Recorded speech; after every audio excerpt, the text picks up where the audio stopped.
How to mitigate app takeover without adding friction. Welcome to Netzetera's podcast Tech Tribe. I'm your host, Ivana Paskowska. In this episode, the two experts joining me today are Matthias Salmon, who brings over 20 years of experience in business development within banking and financial services. Matthias excels in digital banking solutions and enterprise software. Our second guest is Matthias Mittermair, with a background in digital banking, agile project management, and over 15 years of experience in international software implementations, ensuring customer success. Welcome. Thank you. Thank you, Ivana. Pleasure to be here today. Thanks very much. Hi, Ivana. Happy to be here today. Thank you both again for joining me. We're opening a topic that resonates with customers and highlights commitment to safeguarding their interests: fraud. We'll talk about how banks can leverage their digital banking channels to combat fraud without compromising the customer experience. And I'm curious, how crucial are digital channels and the customer journey they facilitate in today's banking experience? Yeah, so good question, Ivana. Thanks. Absolutely important and crucial. So digital banking channels and the customer journey in this channel himself, are the crucial components of modern banking. And at the end, it's like the face of the bank in front of a customer, and there is always the interacting between both. And let me just start with a couple of general, really from our perspective, seen from the market, seeing from all our discussions with customers as a really very important topics. Yeah, so the one of the most important topics now in the days now is convenience. Yeah, so that really these banking apps offer customers the convenience for accessing their accounts and transaction 24/7, anytime, anywhere. Because this accessibility is a great value in today's fast-paced world, and this is expected by customers and has to have a focus for the usage and this journey. Yeah? So efficiency is important because it's reduced manual interventions and paperwork. It's important that the people and the bank get the tailored recommendation offers and customized service, and this all enhance and create customer satisfactions and loyalty. Yeah? So at the end, if a bank prioritize and invest in these aspects, they will really get better position to meet this needs and expectation of their customers in the digital age. We can see that it is three topics. Yeah, so one is the usage and the easiness of an app. Yeah, the journey itself, and absolutely important, as this is a topic of today, the risk mitigation and the security in that.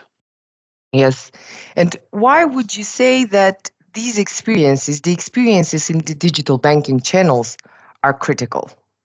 So these experience are critical because the customer will decide to be loyal, to stay, or at the end to go. Yeah, and this reflects in the brand perception. Yeah, so that means really the quality of this experience reflect directly the brand of a bank. And if you have a smooth, innovative, secure experience, this really enhances the bank reputation and brings this customer-centric bank as an institution and into the life of a customer. Yes, definitely. And what is the current status of banks regarding their solutions? Where do they say at the moment? Yeah, so we see in the market and in our conversations and workshops with customers that so this is really a dominant part, and banks start more and investing into this technology, allocate clear resources to that, prioritize user experience design. So we on etc. always put the customer in the middle of our discussion with banks, because this is really the hot topic. Yeah, how could we involve the customer in this journey from a seamless, absolutely important, secure, robust, and stable communication and interaction. Yeah, and A really important part is as well to embrace open banking, go more with fintech partners, opening APIs, have as well a clear digital offer, and don't stop. Yeah, it's an evolving project each and every time, and so many technologies comes up that it's just to be focused in the future as well. Yes. And what exactly can we do with all this digital banking stuff? So we can do a lot. Yeah, so we can do for customers, as I said already. Yeah, so personalized data, make really in their financial life cycle, addressing the tailored offers, get him as a loyal partner, show him that this is a really secure offer, a secure app with a clear authentication and authorization mechanism behind. Not really seen, obviously, to the customer, but these are all the things run in a 24/7 solution, absolutely clear. I have a real-time monitoring behind that. So really, and I think as well, education and awareness is important. Yeah, that is an obligation from the bank to the customers. Yeah, really to show best practices, and I would say in this area, in this industry, it's also about collaboration and information sharing between the banks, particularly in the fraud and against the fraudsters. Yeah, so that this all the attacks and the cybercrime that the industry try to defend against this common threat, and learn from each other and build that up. That is the same as we do and where we are in. Yeah, we see that so many attacks happen each and every day, and there was over, I think, 73% of app takeover. Yeah, this kind of fraud attacks, account takeover happened the last way. And if this happened, there is a statistic out that I think over 70% of customers would say goodbye to the bank. Yes.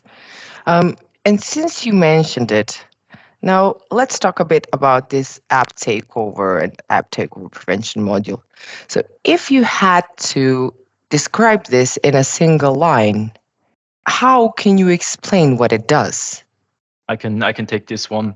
So the app takeover prevention module, that's an SDK for an Android and iOS app, and the backend component, which basically aims to reduce fraud, to reduce that app takeover fraud.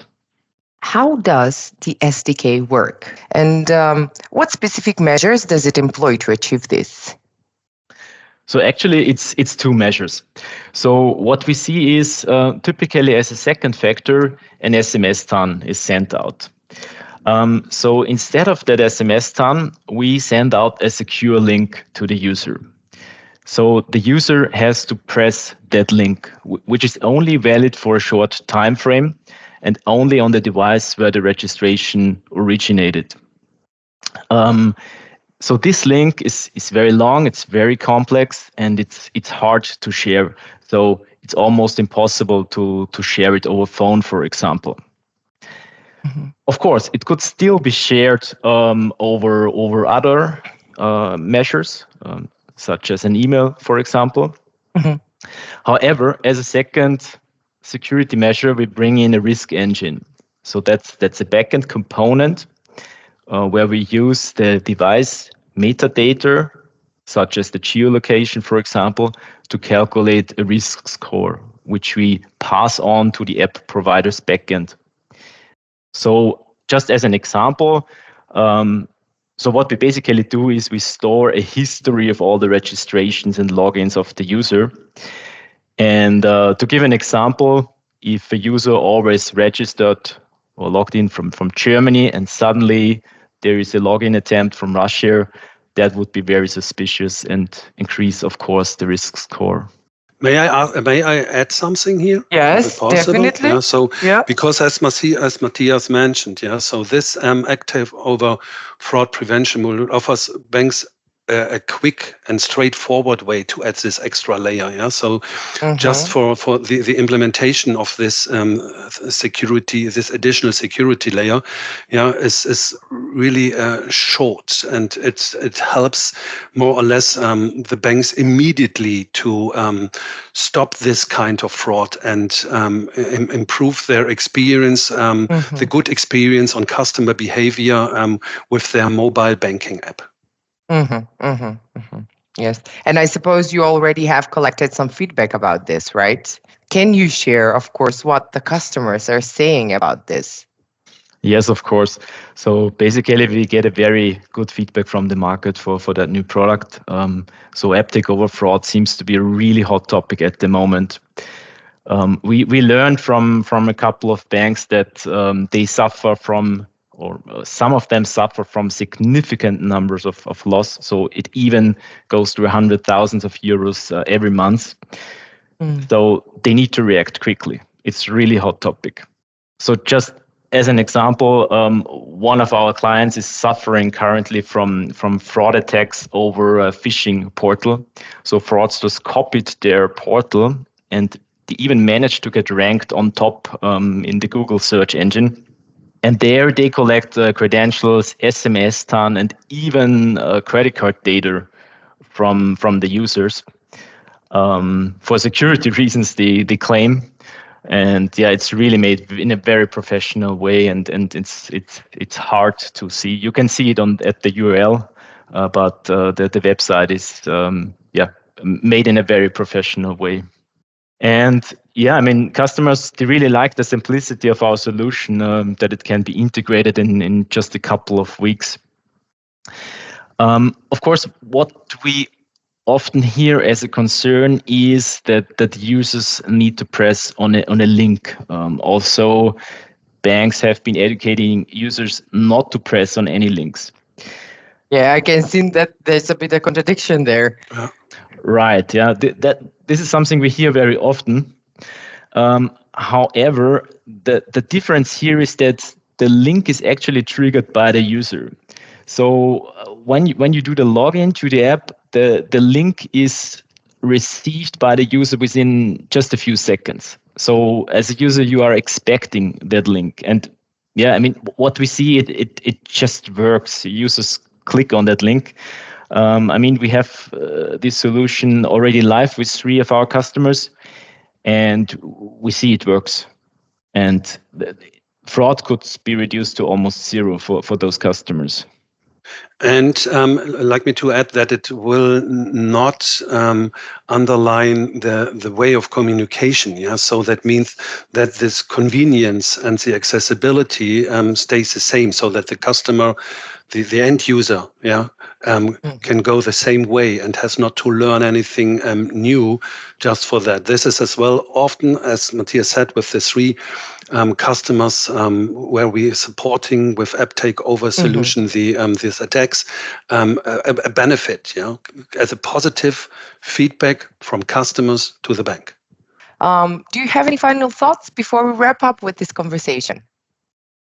Yeah, I mean, from my side, I would just say that, I mean, there's no 100% security. So what we see is also with the example that I mentioned, that fraudsters act very professionally and they always strive to bypass existing security measure. So therefore, it's quite difficult to stay ahead of fraudsters, but at least we have to keep pace with them. Yes. And yeah, I mean, with our product, we do not claim that it is 100% secure, but we have seen we can help reduce fraud significantly, but at the same time to keep a very user-friendly digital banking experience, meeting the evolving needs and expectations of our clients. And that's actually our North Star at Netcetera.